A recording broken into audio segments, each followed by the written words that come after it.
Hello everybody, my name is Brady with OWC, and today we're going to be taking a look at the brand new, redesigned MacBook Pros from Apple. These are the 14-inch versions we have here today, one with the M1 Pro and the other with the M1 Max processors.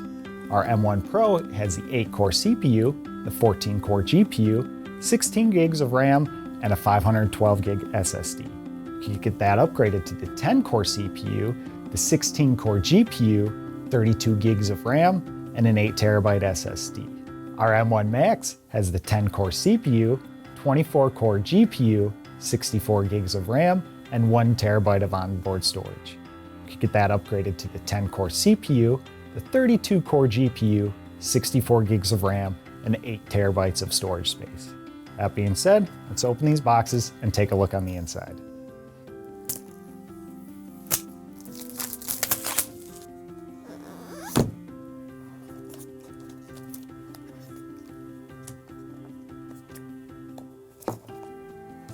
Now that we have this all open and spread out for you, let's take a look at some of the items inside the box.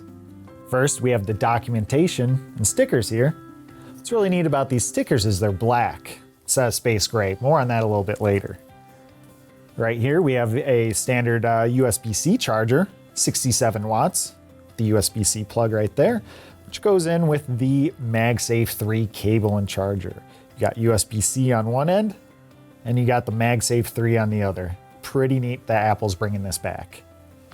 Now finally, we have the MacBook Pro itself. Completely redesigned, more square and boxy and flat. The other one was tapered around the sides. And this allows for the addition of more I/O ports. Like on this side here, you got the MagSafe 3, plus 2 Thunderbolt 4, and a 3.5mm headphone jack.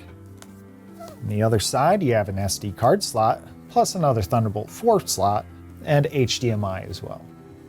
Now, what's really neat about these ports is they have some black accenting inside of it to match the stickers. The MagSafe port as well has some black accenting on it too. Just the two color combinations, in my opinion, make this MacBook Pro look very sleek.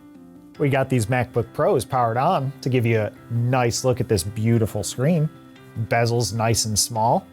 The iconic notch added to the MacBook Pros carried over from the iPhones. Here you'll see the keyboard, which feels amazing. Nice and solid clicks, with the black accenting around the keys carried over from other parts of the MacBook Pro. On the bottom of the MacBook Pro here, you have 4 solid feet, in addition to a nice embossed MacBook Pro to give it a good quality feel. That being said, let's go ahead and open this up to take a look on the inside.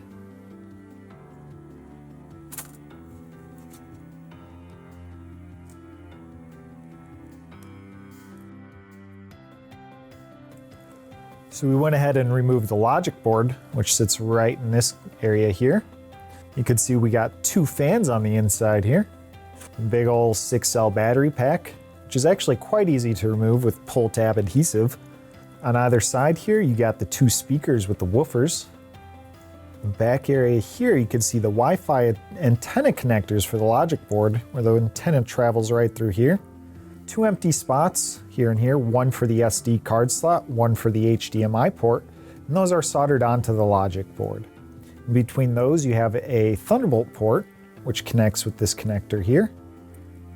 And then on this side, you have more ports, namely the MagSafe 3 port, 2 Thunderbolt ports, and the 3.5mm headphone jack. These are all connected to the logic board through these little connectors here. Now onto the logic board itself. You can see these connection points right here are for the ports we just talked about. You got the MagSafe 3 connection, 2 Thunderbolt connections, and the 3.5mm headphone jack connection. Right here we have the 2 flash modules for the SSD.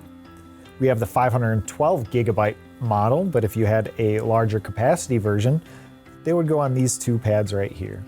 Over on this side here, you can see we have 2 soldered on ports, unlike the other side over here. This being the SD card slot and the HDMI port, with a connection point for a Thunderbolt port in between.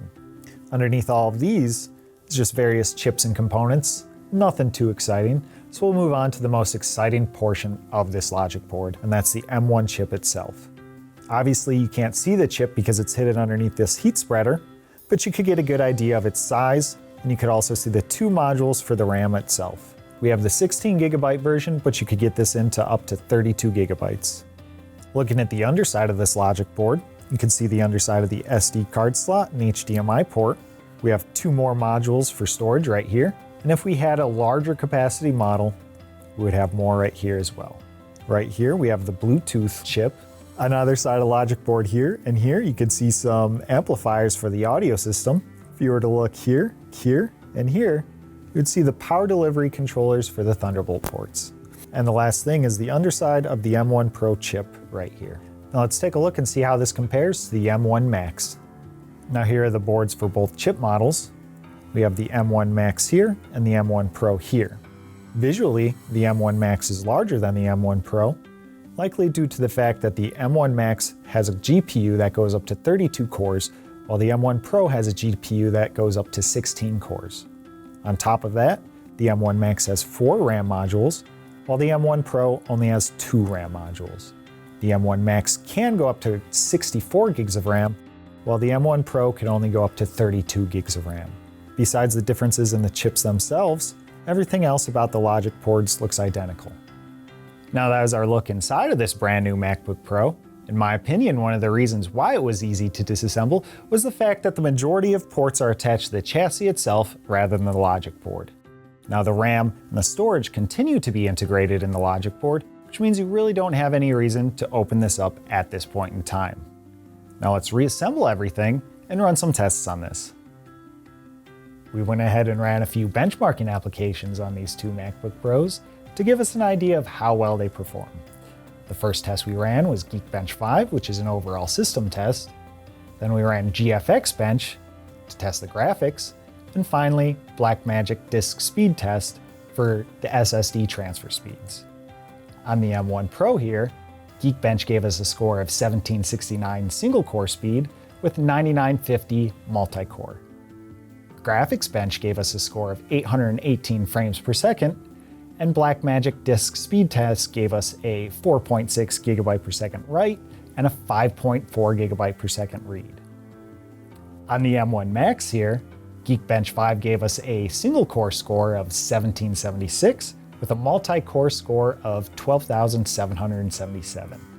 GFX Bench also gave us a whopping 1,167 frames per second. That is staggering. On top of that, Blackmagic Disk Speed Test gave us a score of 5.8 gigabytes per second write and 5.2 gigabytes per second read. These are some pretty heavy-duty scores highlighting the power of Apple Silicon. This is a great MacBook Pro. We have a few products that will make it even greater. First up is the Envoy Express. This is a bus-powered, add-your-own-drive Thunderbolt solution to enhance the storage capabilities of the MacBook Pro. You can slide it right on back and plug it in. So you could take your MacBook Pro and your Envoy Express wherever you go.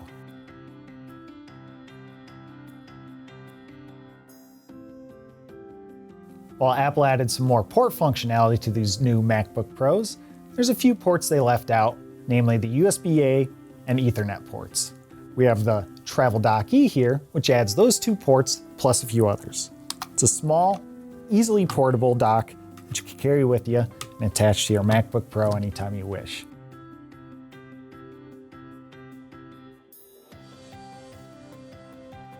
And finally, you're going to be using a lot of data with your MacBook Pro.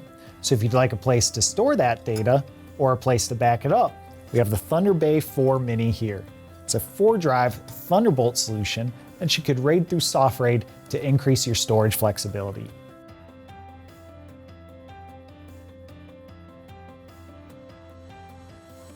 That has been our overview of these 14-inch MacBook Pros.